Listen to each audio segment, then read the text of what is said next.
Bom dia, chegando aqui ao final do nosso recap. Esse é o episódio 200, então é um episódio de comemoração para mim. E a gente já falou um pouquinho de como que evoluiu o ecossistema, falamos um pouquinho dos fundos, como é que eu vejo esse mercado de fundos evoluindo no Brasil nos próximos anos.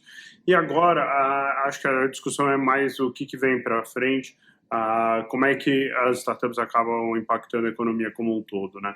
E foi interessante no nosso último fundraising que a gente viu algumas assets começarem a se interessar em entrar em venture capital, não simplesmente pelo retorno que elas vão obter nos fundos de venture, mas também pelo poder informacional que isso traz para as empresas públicas, né? Eles conseguem ver o que está sendo desenvolvido pelas startups e cada vez mais as startups estão virando trendsetters, né? Elas viram uma visão de um pouquinho do que vai ser o futuro dessas indústrias e com isso elas conseguem melhorar a alocação delas nos ativos públicos que elas normalmente fazem alocação.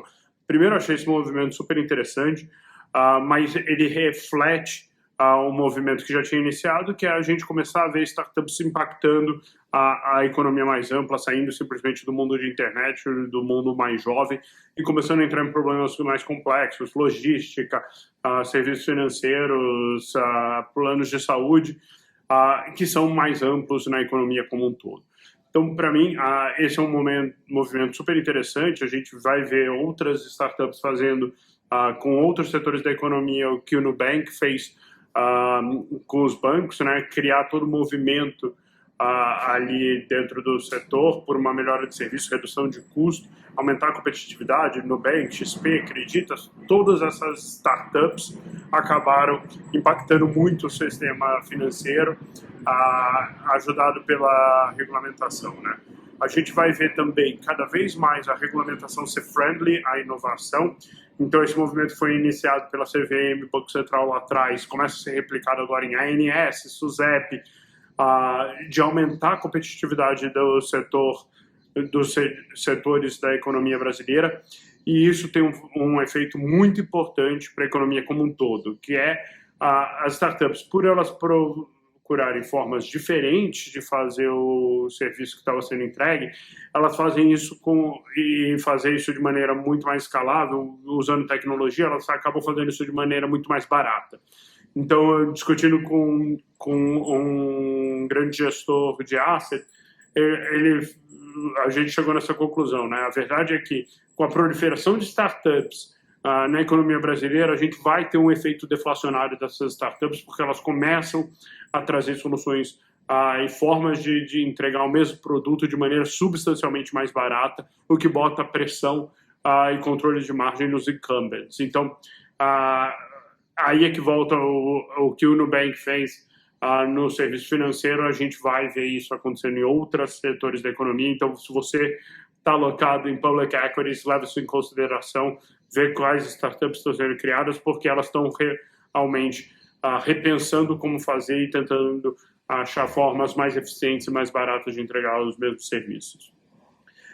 E por último, eu acho que um aspecto super importante que vem aí é a entrada de fundos institucionais nos fundos de venture capital, né? Isso ainda não aconteceu de maneira massiva. Os grandes fundos de pensão tiveram histórias muito ruins com os FIPs, mas cada vez mais a gente vê diversas iniciativas tentando alocar em venture capital, seja os fundos de pensão, seja aqueles fundos especiais criados por regulamentação, fundo de telecom, fundo de lei do bem. Cada vez mais a gente vê o governo fazendo um push para utilizar esse dinheiro para fazer o funding da indústria de venture capital. Então, na hora que a gente olha para frente, existe uma perspectiva grande de você ter mais funding para as empresas que estão sendo criadas. E eu acho que, no geral, isso traz mais competitividade para a economia brasileira, reduz o nosso custo Brasil através dessa pressão deflacionária e começa a se criar startups no Brasil que são competitivas globalmente, né? Todo mundo adora falar do caso de Gympass, que foi uma das primeiras a fazer essa rota, mas você começa a ver Pipefy, você começa a ver Pismo. São empresas hoje que já têm produtos que são claramente competitivos globalmente, às vezes até performando melhor lá fora do que aqui dentro. Então, é um movimento que começou, que cria esse track record de experiência, né? Que, de novo, volta no ponto do vídeo anterior, vai alimentar uma nova geração de startups que vão se desenvolver materialmente diferente. E, por último, a gente entra no aspecto de talento, né? Como a gente está retirando toda a restrição de dinheiro, toda aquela super restrição de dinheiro que existia no setor de startups, né?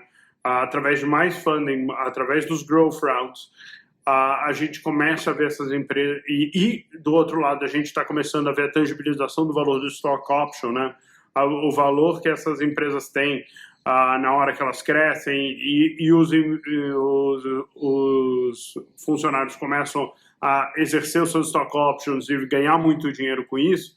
A gente tem visto uma mudança significativa no perfil das pessoas que entram nesse ecossistema, né?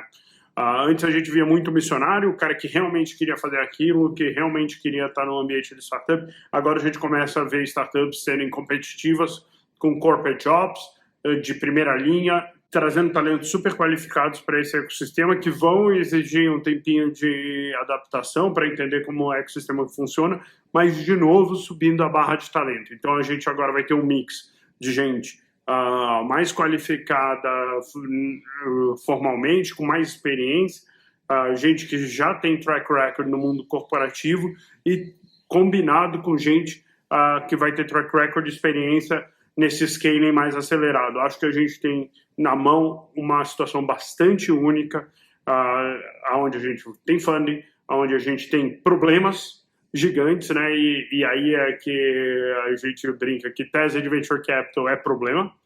Quanto maior for o problema, maior vai ser a empresa que consegue resolver esse problema. Então a gente adora problemas, e no Brasil não falta problemas, dinheiro, problemas e gente qualificada querendo desenvolver. Acho que a gente tem aqui um barril de pólvora pronto para explodir e criar casos de muito sucesso nos próximos 5 a 10 anos. Estamos super animados. O ano de 2020 ajudou em disciplinar as empresas, né? A crise pegou empresas que talvez estivessem sendo um pouco mais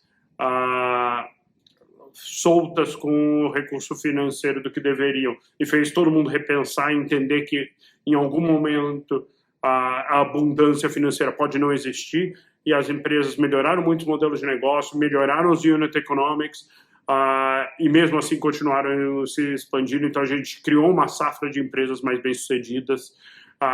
Com a volta do funding, eu acho que essa memória não se apaga no curto prazo. Então 2020 já foi um ano recorde, 2021 provavelmente vai ser um novo ano recorde, com mais alguns unicórnios, com mais dinheiro entrando nesse ecossistema e mais boas startups sendo fundadas por founders de altíssimo calibre.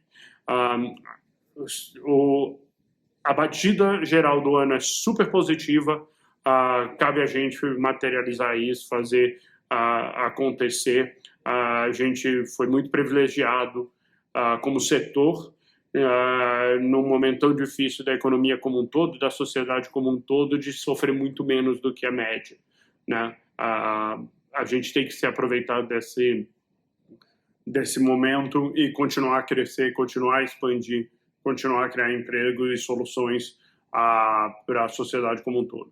Espero que ajude. Se tiver comentários, gostar dos vídeos, compartilha, comenta e vamos falando.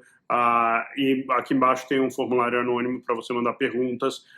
No próximo capítulo eu volto aqui com a minha sessão de perguntas e respostas tradicional. Super obrigado, valeu.